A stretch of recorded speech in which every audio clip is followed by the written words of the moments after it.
SB19 Singapore concert made these casual concert goers into instant fans.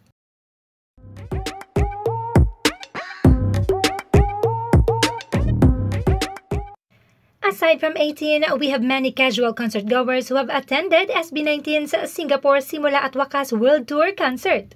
Now, many of these casuals have become instant fans. Just like this Singapore-based professional makeup artist Monica Galang, she posted, "Isa na talaga ako sa bukod na pinagpala sa babaeng lahat.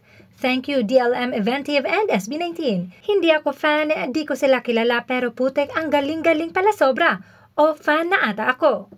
And here's a NARS entrepreneur and business consultant, NARS Bench. He posted, "Now I understand why 18 are madly in love with you.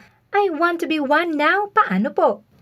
Being hailed as the P-pop kings, we are fortunate to witness as SB19 continues to push Filipino music beyond borders and solidifying their influence on the global pop stage.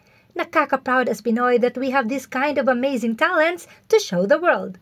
Their trademark blend of powerhouse vocals, synchronized choreography, and heartfelt connection with fans, no doubt that these purely talented individuals delivered the arena of Singapore with unforgettable night of celebration. And also, here's a video review from a professional photographer, Jepoy Perez, also known as the Igorot Snapper.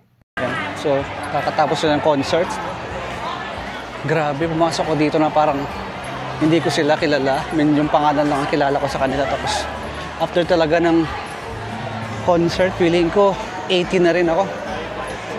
Ano? Din sila ngayon. Ongoing yung parang high-buy session nila. Mamaya may photo op tayo. Grabe. Sobrang gagaling. Believe talaga. Pinoy.